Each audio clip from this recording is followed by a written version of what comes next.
right, we're ready. Go ahead whenever you're ready. All right, my name is Ross Capiccioni. I'm from Macomb, Michigan, suburb outside of Detroit. Start with your story of how it happened. Yeah.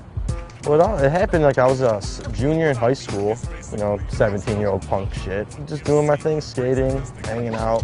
What I mean is basically there's no... This kid supposedly was supposed to be my friend, and I knew this kid for 10 years prior before this day. He asked me, hey, can you give me a ride to my cousin's house, down in the D? All right, yeah, well, like what part? Like the west side or the east side? And he's like, the east side. And I was like, nah, man, I don't got no business on the east side, He's like, no, it's cool, man.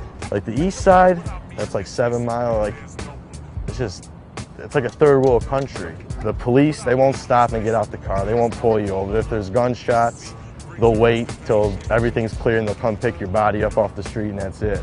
He's like, please, man, please. I'm like, no. So like a week goes by, I'm still telling him no, because I had a feeling, don't go down there. Kept asking me, I'll give you 30 bucks for gas, all this shit. I'm like, all right, whatever, you're my friend. I'll take you down there. I go to school that day, and I get out, and everything seems normal. We go to the gas station, he gives me the money for gas. We drive down there. So I get off, and it's just like, I get that eerie feeling like you're in the bad spot. But it's like broad daylight out, beautiful day like today.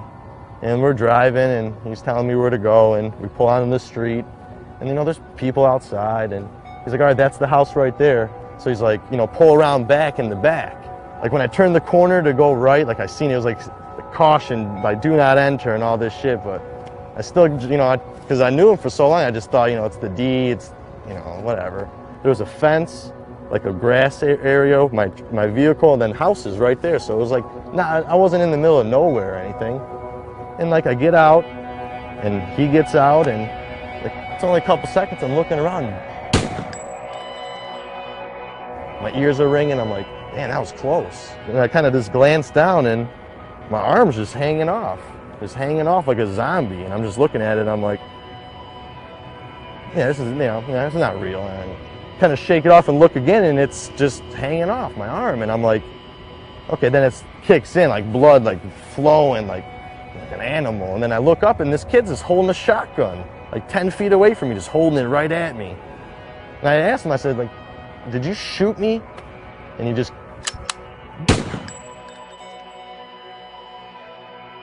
blew a hole in my chest like this big. So after that, I just dropped to my knees. I lost all my air. I couldn't see. I remember like being on my on my hands and knees, and I felt the barrel of the gun on my head. I felt this barrel just shaking still on my head, and so I smacked it away. But there was a shotgun, so it sprayed. So it still like hit me in the head really good, but it didn't blow my head off like a watermelon just to pieces. So after that, I got a little sight, and I was like, okay, I'm still moving. Like, I don't know what's going on with my head, but I know I'm alive. And I remember I looked up, and he was just staring at me. And he took the butt of the gun and, like, smashed me in the face with it. Knocks my teeth out.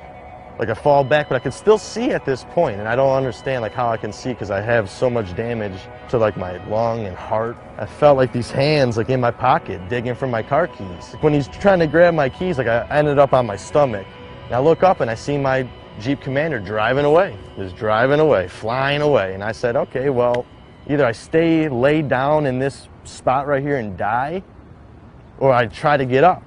So I try to push myself up, but like take my left arm, take it right out. So gunshot to the chest, bigger than a soup bowl, and then my head all mashed up. And I'm trying to push myself off the ground. Kept trying, and I'm like, all right, you know what, one more. I'm gonna try it one more time. And I pushed up, and then out of nowhere, I felt these arms from underneath me pick me up. And I remember like swinging, trying to grab someone, and there was no one around. And I was just like standing up still, like a drunk, zombie, just like. And I got this like a shove, like someone shoved me from behind to go forward. I must have got about 7, 8 feet. I just fell straight down. Because I remember I hit the ground like on my stomach. I'm like, all right, well, I went as far as I could. This shit's hurting like too much. Like, let me just close my eyes and start relaxing. Sure enough, I closed my eyes and all the pain started going away. And then I'd wake up real fast and be like, this is not right. I just got shot 30 seconds ago. How's the pain stopping? And I'd be like, don't worry about it. Go back to sleep. That's a good feeling when you're sleeping. So I'll pass back out a little bit, and then I'd be like dying. And then I'd wake myself up, like my own voice, third person, and, hey man, get up man, you're dying. And then like, I did that, and then I heard, hey, hey, and I like started hearing this guy, and he's like running over to me. So when I fell, there was like a probation officer at a stoplight, and he seen me fall out of the woods, like all bloody, broad daylight. And then I felt his hand on my back, like, hey man, you're fine, don't close your eyes, you know, come on, the ambulance is coming, they're coming. And I'm like, man, like I just want to sleep, leave me alone, man. But then in my head, I'm like, no, you don't, because if you fall asleep, you're sleeping forever. And I remember like getting on the stretcher, and they're putting me in the stretcher, and just like the facial expression of the paramedic was just like, just a stunned look on his face, but in the same time telling me I looked great. I looked beautiful, like you're gonna be fine. And then it just like blacked out, and I went to like I was outside of the ambulance on my skateboard, filming it, like rolling telephoto filming of the ambulance, and the doors open, everyone's panicking, and I see my legs coming out, and like once it gets to my head, blacked out. I was pronounced dead on arrival right there. John Doe had nothing on me. They said, you know, doc, this kid's, you know, gone, and doc said, no. You know, I'm here, let me try.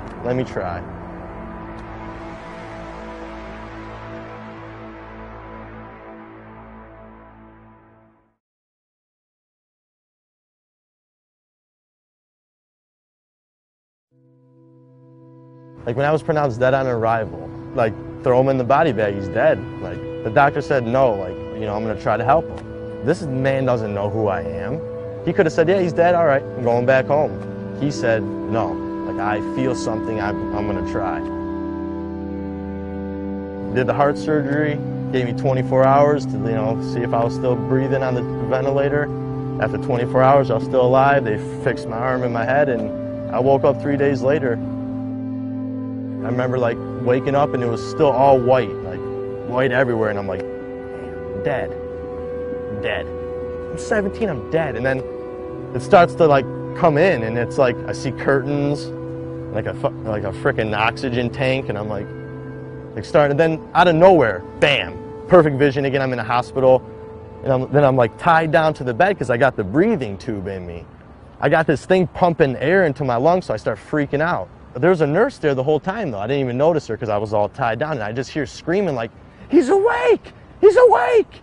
And I see her like running out of the room, and then like running back, like 3 more nurses and the doctor, just this woman just coming around the corner, flying, like throws her clipboard in the air, runs up to me, oh my God, you look beautiful. Like, and in my head I'm like, what do you mean? I look beautiful, I can't even, what's going on? Like, am I tied down? And then she's like, all right, 1, 2, and like on 2, she pulled that thing out of my throat, man. I got to breathe again, like real air, like, you know, of course I coughed up a ball of tar and BBs, but everyone was just looking at me like, you're alive, like you're breathing on your own right now. Like, what's your name? I don't know. What year is it? What? Who's the president? Huh? Is there any way we could contact anyone you know with a phone number? I was like, 2-7. Out of anything, my name, anything, the year, only thing I remembered after that was my father's phone number. For 3 days, my family didn't know. My father was outside, like, spraying out the garage, and he got the phone call from the hospital saying, I think we got your son, he's been shot, but he's alive. So, I don't know how my parents had it. I don't know how that feels, like you're a father. Like, so, I don't know, it chokes me up because like, it's crazy, but they came down there, and I remember like I seen my mom come in and my dad, and I'm looking at him, I was like, Mom, you can't get mad at me right now. She's like, mad? You're alive, you're alive. After like the 4th day, they were like, all right, get up, you know, start walking, like, let's go. I'm like, let's go where? He's like, you're going home tomorrow. I'm like, it's been 5 days. He's like, dude, you're going home. What do you want to live in a hospital? You want to go live your life again? I'm like, sir, I got a hole in my chest the size of a teacup. He's like, listen, Ross, I'll give you a tip of advice. You live through this, you're going to be okay. Just go home, live your life, don't hang out with these kids anymore. After 5 days, they sent me home. So like, I'm shot, you know? My parents are asking me questions. My dad's asking me, what are we gonna do about it? And I'm like telling him, like, Dad, I know who did it, you know? The next day, like out of a movie, like these men in suits came in, and my dad's like, yeah, can I help you? And they pull out their, badges and FBI, They say the kid's name. And I'm like, yeah, I know him, that's who shot me. He's like, oh, could you identify him through a picture? I was like, of course. Pull out a picture of the kid. I said, that's him right there. He said, Ross, we have him in custody. I said, how? I just woke up like 2 days ago. I just learned how my name again, like how to talk. He's like, the day blank shot you, he called blank and told him. So this kid shoots me and calls his buddy and says, hey, I shot Ross, he's dead. The kid's like, no, you didn't, you're lying. Because imagine another 15-year-old kid saying to a 15-year-old kid, So after they hang up, the kid he told calls the police on him. And he was met by a SWAT team right at his front yard. Got him.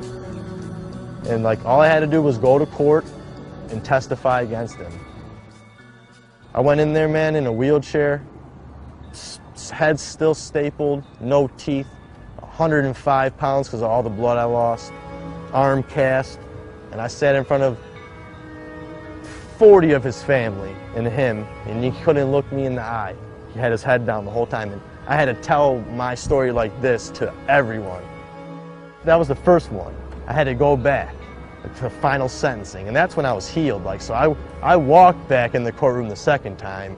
He comes out in a purple suit, top hat, cane, and sunglasses. This is the kid who shot me at court, smiling. While his family cheers him on, says, like, way to shoot Ross, called me a coward because I was taking the justice route.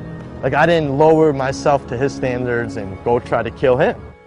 I spoke, and the judge like looked at this kid and said, said his name, and he said, yo, Ross, thank you. And the kid just looked at the judge like, what do you mean? He's like, because if you would have killed Ross that day, you would have got life in prison. But since Ross was a warrior and survived, you get a second chance, and he just slammed the gavel on him. He said, go have fun in prison for 35 years. Well, I found out that the cause of the shooting was because he had to join a gang. That was his initiation was kill a random person. He had to pick someone, so he just thought I would be the guy to pick. Yeah, that happened in 2007, about 4 years. And I'm telling you, the first two were the hardest. Like, it's hard, like waking up and knowing like someone tried to like shoot you down. You got to get through that every day. Like seeing people. Like, I get on a bus, public bus, I'm freaking out the whole time. Like, I don't trust anyone on the bus. For a while, my mother had to like take care of me as like how you do an infant, like washing, changing, feeding. Like, I'm 17 years old and I got my mom bathing me. I can't move, I got no hand, I can't talk. I'm all weak. And my dad and mom were like, Ross, like, come on, like the doctors say, like, give it time. And then all my friends like coming to see me, hanging out with me. I started getting more positive. One day I woke up and I felt different. Like, I was like, you know what, this is my world. That's what like every time in physical therapy, like I would try to do something, mess up, I'd be like, well, it's like a nollie backside flip. Like, you're gonna mess up until you try it and land it. When I'd mess up, I'd be like, nollie backside flip, and then I'd get it. Like, I'd do something with my hand and like put the thing in, and the doctor would be like, oh yeah, good job, like you did it. And I'd be like, So I like started living my life as like skateboarding. It's been working. I'm very blessed. I see it now. Like, when before I'm like, you know what, like I'm so unlucky. Like I went through all this getting shot, and really like I look at it now after like maturing and growing up. Like, it just gave me like a whole new leg up on life and how I can live my life, and it's crazy. Like, it's like makes me happy to be alive, and just like I'm so grateful for everything. Like, I just look at what I got. I don't look at what I don't have. Look at what I have.